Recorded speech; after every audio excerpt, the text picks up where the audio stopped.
Hello friends, welcome to my YouTube channel.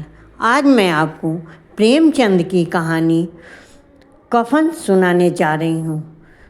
झोपड़े के द्वार पर बाप और बेटा दोनों एक बुझे हुए अलाव के सामने चुपचाप बैठे हुए थे और अंदर जवान बेटे की बीवी बुधिया प्रसव वेदना से पछाड़े खा रही थी।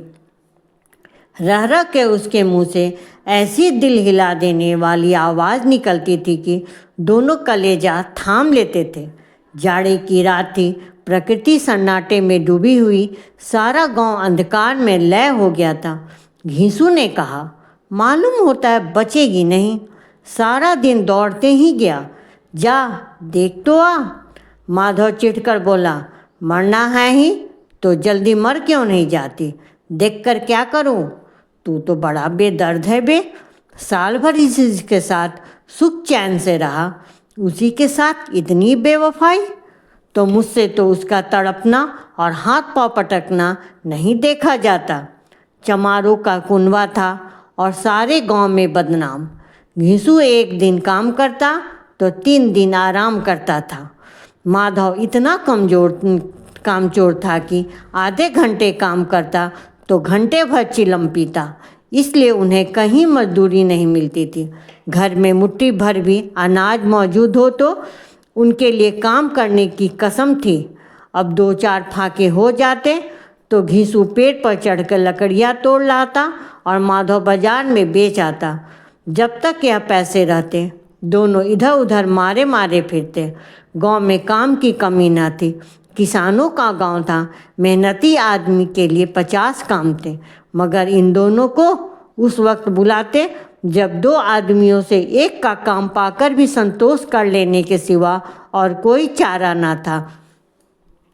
मगर दोनों साधु होते तो उन्हें संतोष और धैर्य के लिए संयम और नियम की बिल्कुल ज़रूरत न होती। यह तो इनकी प्रकृति थी। विचित्र जीवन था इनका। घर में मिट्टी के 2-4 बर्तन के सिवा कोई संपत्ति नहीं। फटे चिथड़ों से अपनी नग्नता को ढके हुए जिए जाते थे। संसार की चिंताओं से मुक्त, कर्ज से लदे हुए, गालियों भी खाते और मार भी खाते, मगर कोई गम नहीं। दिन इतने की वसूली की बिल्कुल आशा न रहने पर भी लोग इन्हें कुछ न कुछ कर्ज देते थे। मटर आलू की फसल में दूसरों के खेतों से मटर या आलू उखाड़ लाते और भून भान कर खा लेते, या 10-5 चीखे उखाड़ लाते और रात को चूसते। घीसू ने इसी आकाशवृत्ति से 60 साल की उम्र काट दी और माधव भी सपूत बेटे की तरह बात के ही पदचिन्हों पर चल रहा था, बल्कि उसका नाम और भी उजागर कर रहा था। इस वक्त भी दोनों अलाव के सामने बैठकर आलू भून रहे थे, जो कि किसी खेत को खोद कर लाए थे। घीसू की स्त्री तो बहुत दिन हुए देहांत हो गया था। माधव का ब्याह पिछले साल हुआ था। जब से यह औरत आई थी उसने इस खानदान में व्यवस्था की नींव डाली थी और इन दोनों बेगैरतों का जो जख भरती रहती थी। जब से वह आई यह दोनों और भी आराम तलब हो गए थे, बल्कि कुछ अकड़ने भी लगे थे। कोई कार्य करने को बुलाता तो निर्ब्याज भाव से दुगनी मजदूरी मांगते। वही औरत आज प्रसव वेदना से मर रही थी और यह दोनों शायद इसी इंतजार में थे कि वह मर जाए तो आराम से सोएं। घीसू ने आलू छीलते हुए कहा, जाकर देख तो क्या दशा है उसकी, चुड़ैल का फिसाद होगा और क्या, यहाँ तो ओझा भी 1 रुपये मांगता है। माधव को भय था कि वह कोठरी में गया तो घीसू आलू का एक बड़ा भाग साफ कर देगा। बोला, मुझे वहाँ जाते डर लगता है। डर किस बात का है, मैं तो यहाँ हूँ ही, तो तुम ही जाकर देखो ना। मेरी औरत जब मरी थी तो मैं 3 दिन तक उसके पास से हिला तक नहीं, और फिर मुझसे लजाएगी नहीं।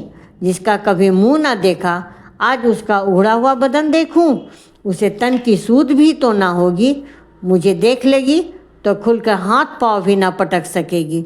मैं सोचता हूँ कोई बाल बच्चा हुआ तो क्या होगा, सोंठ गुड़ तेल कुछ भी तो नहीं है घर में, सब कुछ आ जाएगा। भगवान दे तो, जो लोग अभी 1 पैसा भी नहीं दे रहे हैं वे ही कल बुला बुला कर पैसा रुपये देंगे। मेरे 9 लड़के हुए, घर में कभी कुछ ना था, मगर भगवान ने किसी न किसी तरह बेड़ा पार ही लगाया। जिस समाज में रात दिन मेहनत करने वालों की हालात उनकी हालात से कुछ अच्छी ना थी, और किसानों के मुकाबले में वे लोग जो किसानों की दुर्बलताओं से लाभ उठाना जानते थे कहीं ज़्यादा संपन्न थे, वहाँ इस तरह की मनोवृत्ति का पैदा हो जाना कोई अचरज की बात ना थी। हम तो कहेंगे घिसू किसानों से कहीं ज़्यादा विचारवान था, जो किसानों के विचार शून्य समूह में शामिल होने के बदले बैठकबाजों की कुत्सित मंडली में जा मिलता था। हाँ, उसमें यह शक्ति न थी कि बैठकबाजों के नियम और नीति का पालन करता, इसलिए जहाँ उसकी मंडली के और लोग गांव के सरगना और मुखिया बने हुए थे, उस पर सारा गांव उंगली उठाता था। फिर भी उसे यह तस्कीन तो थी ही कि अगर वह फटे हाल है तो कम से कम उसे किसानों की सी जी तोड़ मेहनत तो नहीं करनी पड़ती, और उसकी सरलता और निरीहता से दूसरे लोग बेजा फायदा तो नहीं उठाते। दोनों आलू निकाल निकाल के जलते जलते खाने लगे। कल से कुछ नहीं खाया था, इतना सब्र ना था कि उन्हें ठंडा हो जाने दे। कई बार दोनों की जबान जल गई। छिल जाने पर आलू का बाहरी हिस्सा बहुत ज़्यादा गर्म ना मालूम होता, लेकिन दांतों के तले पड़ते ही अंदर का हिस्सा जवान, हलक और तालू जला देता था, और उस अंगारे के मुंह में रखने से ज़्यादा खैरियत इसी में थी कि वह अंदर पहुंच जाए। वहाँ उसे ठंडा करने के लिए काफ़ी सामान थे, इसलिए दोनों जल्द जल्द निकल जाते। हालांकि इस कोशिश में उनकी आंखों से आंसू निकल आते। घिसू को उस वक्त ठाकुर की बारात याद आई, जिसमें 20 साल पहले वह गया था। उस दावत में उसे जो तृप्ति मिली थी वह उसके जीवन में एक याद रखने लायक बात थी, और आज भी उसकी याद ताज़ी थी। बोला, वह भोज नहीं भूलता। तब से फिर उस तरह का खाना और भर पेट नहीं मिला। लड़की वालों ने सबको भर पेट पूड़ियाँ खिलाई थी। सबको, छोटे बड़े, सब ने पूड़ियाँ खाई, और असली घी की चटनी, रायता, 3 तरह के सूखे साग, एक रसेदार तरकारी, दही, चटनी, मिठाई। अब क्या बताऊं कि उस भोज में क्या स्वाद मिला। कोई रोक टोक नहीं थी। जो चीज़ चाहो मांगो, जितना चाहो खाओ। लोगों ने ऐसा खाया कि किसी से पानी ना पिया गया। मगर परोसने वाले हैं कि पत्तल में गरम गरम गोल गोल सुवासित कचौड़ियाँ डाल देते हैं। मना करते हैं कि नहीं चाहिए, पत्तल को हाथ से रोके हुए हैं, मगर वह है कि दिए जाते हैं। और जब सबने मुंह धो लिया तो पान इलायची भी मिली, मगर मुझे पान लेने की कहाँ सुध थी। खड़ा हुआ ना जाता था, झटपट अपने कंबल पर जाकर लेट गया। ऐसा दिल दरियाव था वह ठाकुर। माधव ने इन पदार्थों का मन ही मन मजा लेते हुए कहा, अब हमें कोई ऐसा भोज नहीं खिलाता। अब कोई क्या खिलाएगा, वह जमाना दूसरा था। अब तो सबको किफ़ायत सुस्ती है। शादी ब्याह में मत खर्च करो, क्रियाकर्म में मत खर्च करो। पूछो, गरीबों का माल बटोर बटोर के कहाँ रखोगे। बटोरने में तो कमी नहीं है, हाँ, खर्च में किफ़ायत सुस्ती है। तुमने 20 एक पुड़िया खाई होंगी, अब 20 से ज़्यादा खाई थी। मैं 50 खा जाता, 50 से कम मैंने भी ना खाई होंगी। अच्छा पट्टा था, तू तो मेरा आधा भी नहीं है। आलू खाकर दोनों ने पानी पिया, और वहीं अलाव के सामने अपनी धोतियाँ ओढ़कर पाँव पेट पर डाले सो रहे हैं, जैसे 2 बड़े बड़े अजगर गेंडुलियाँ मारे पड़े हों। और बुधिया अभी तक कर आ रही थी। सवेरे माधव ने कोठरी में जाकर देखा तो उसकी स्त्री ठंडी हो गई थी। उसके मुंह पर मक्खियाँ भिनक रही थीं, पथराई हुई आंखें ऊपर टंगी हुई थी, सारी देह धूल से लथपथ हो रही थी। उसके पेट में बच्चा मर गया था। माधव भागा हुआ घिसू के पास आया। फिर दोनों जोर से हाय हाय करने और छाती पीटने लगे। पड़ोस वाले ने यह रोना धोना सुना तो दौड़े हुए आए और पुरानी मर्यादा के अनुसार इन अभागों को समझाने लगे। मगर ज़्यादा रोने पीटने का अवसर ना था। कफन और लकड़ी की फिक्र करनी थी। घर में तो पैसा इस तरह गायब था जैसे चील के घोंसलों में मांस। बाप बेटे रोते हुए गांव के जमींदार के पास गए। वह इन दोनों की सूरत से नफरत करते थे। कई बार इन्हें अपने हाथों से पीट चुके थे। चोरी करने के लिए, वादे पर काम ना आने के लिए पूछा, क्या है बे घुसुआ, रोता क्यों है? अब तो तू कहीं दिखाई भी नहीं देता। मालूम होता इस गांव में रहना नहीं चाहता। घीसू ने जमीन पर सिर रखकर आंखों में आंसू भरे हुए कहा, सरकार, बड़ी विपत्ति में हूँ। माधव की घरवाली गुजर गई। रात भर तड़पती रही सरकार। हम दोनों उसके सिरहने बैठे रहे। दवा दारू जो कुछ हो सका सब कुछ किया, पर वह हमें दगा दे गई। अब कोई एक रोटी देने वाला भी न रहा मालिक। तबाह हो गए, घर उजड़ गया। आपका गुलाम हूँ। अब आपके सिवा कौन उसकी मिट्टी पार लगाएगा? हमारे हाथ में जो कुछ था वह सब तो दवा दारू में उठ गया। सरकार की ही दया होगी तो उसकी मिट्टी उठेगी। आपके सिवा किसके द्वार पर जाऊं?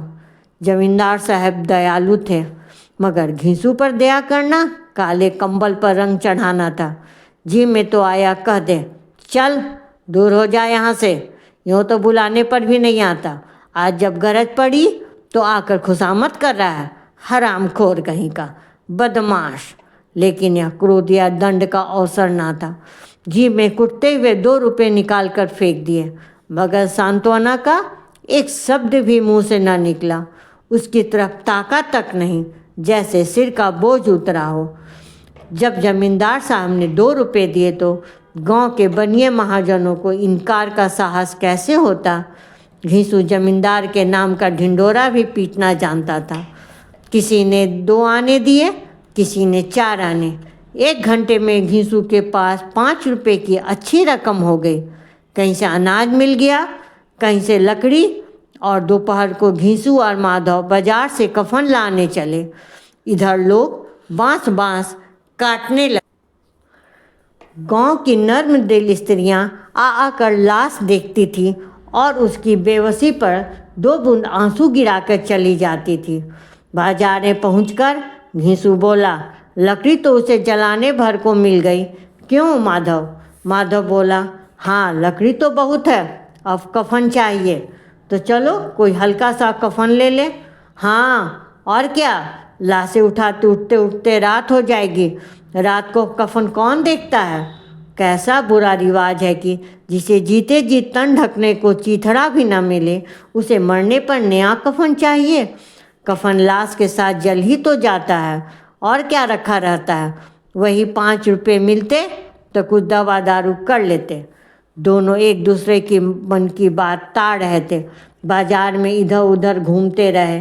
कभी इस बजाज की दुकान पर गए, कभी उसकी दुकान पर। तरह तरह के कपड़े, रेशमी और सूती देखे, मगर कुछ न जचा। यहाँ तक कि शाम हो गई। अब दोनों न जाने किस देवी प्रेरणा से एक मधुशाला के सामने जा पहुँचे और जैसे किसी पूर्व निश्चित व्यवस्था के अंदर चले गए। वहाँ जरा देर तक दोनों असमंजस में खड़े रहे। फिर घीसू ने गद्दी के सामने जाकर कहा, साहू जी 1 बोतल हमें भी देना। उसके बाद कुछ चिखौना आया, तली हुई मछली आई और दोनों बरामदे में बैठकर शांतिपूर्वक पीने लगे। कई कुंजियाँ तबातोड़ पीने के बाद वह सरूर में आ गए। घीसू बोला, कफन लगाने से क्या मिलता? आखिर जल ही तो जाता है, कुछ बहू के साथ तो न जाता। माधव आसमान की तरफ देखकर बोला, मानव देवताओं को अपनी निष्पापता का साक्षी बना रहा हो। दुनिया का दस्तूर है नहीं, लोग बामनों को हजारों रुपए क्यों दे देते हैं, कौन देखता है परलोक में मिलता है या नहीं।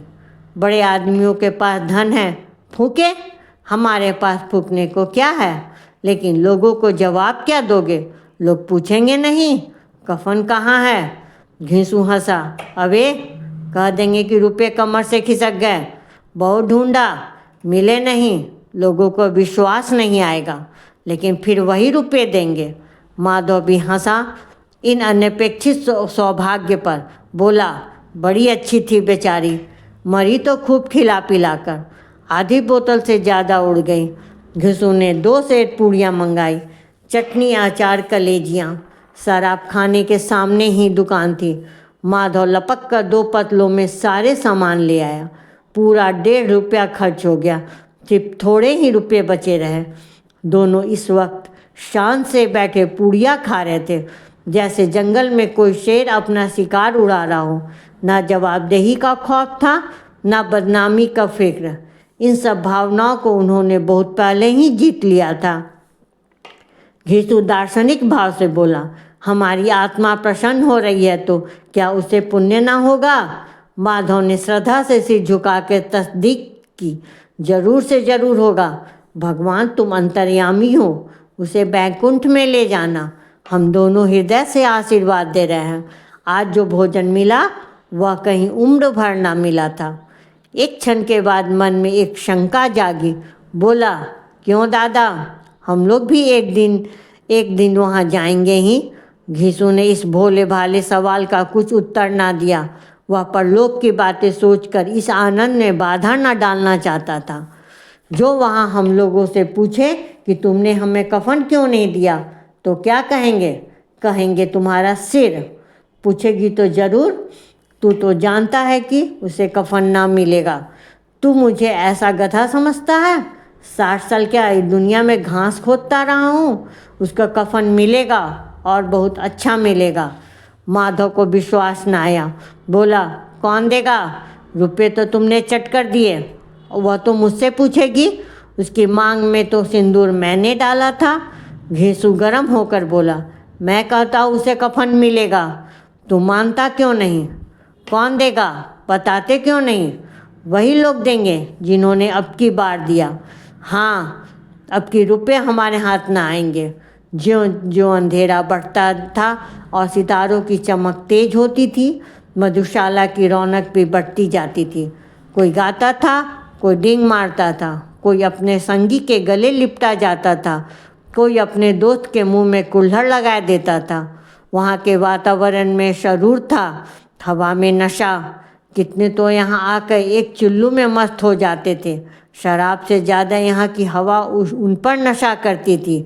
जीवन की बाधाएं यहाँ खींच लाती थी और कुछ देर के लिए भूल जाती थी कि वे जीते हैं कि मरते हैं। न जाने जीते हैं और न मरते हैं। और यह दोनों बाप बेटा अभी मज़े ले ले के चुस्कियाँ ले रहे थे। सबकी निगाहें इनकी ओर जमी हुई थी। दोनों कितने भाग्य के बली हैं। पूरी बोतल बीच में है। भर पेट खाकर माधव ने बची हुई पूड़ियों का पत्तल उठाकर एक भिखारी को दे दिया, जो खड़ा उनकी ओर भूखी आंखों से देख रहा था और देने के गौरव, आनंद और उल्लास का अपने जीवन में पहली बार अनुभव किया। घिसू ने कहा, ले जा, खूब खा और आशीर्वाद दे। बीवी की कमाई है, वह तो मर गई, मगर तेरा आशीर्वाद उसे ज़रूर पहुँचेगा। रोए रोए से आशीर्वाद दो, बड़ी गाढ़ी कमाई के पैसे हैं। माधव ने फिर आसमान की ओर देखकर कहा, वह बैकुंठ में जाएगी दादा, बैकुंठ की रानी बनेगी। घिसू खड़ा हो गया और जैसे उल्लास की लहरों से तैरता हुआ बोला, हाँ बेटा, बैकुंठ में जाएगी। किसी को सताया नहीं, किसी को दबाया नहीं, मरते मरते हमारी ज़िंदगी की सबसे बड़ी लालसा पूरी कर गई। वह बैकुंठ में ना जाएगी तो क्या ये मोटे मोटे लोग जाएंगे, जो गरीबों को दोनों हाथों से लूटते हैं और अपने पाप को धोने के लिए गंगा में नहाते हैं, मंदिरों में जल चढ़ाते हैं। श्रद्धालुता का यह रंग तुरंत ही बदल गया और स्थिरता नशे की खासियत है। दुख और निराशा का दौर हुआ। माधव बोला, मगर दादा, बेचारी ने जिंदगी में बड़ा दुख भोगा, कितना दुख झेल कर मरी। वह आंखों पर हाथ रखकर रोने लगा, चीखे मार मार कर।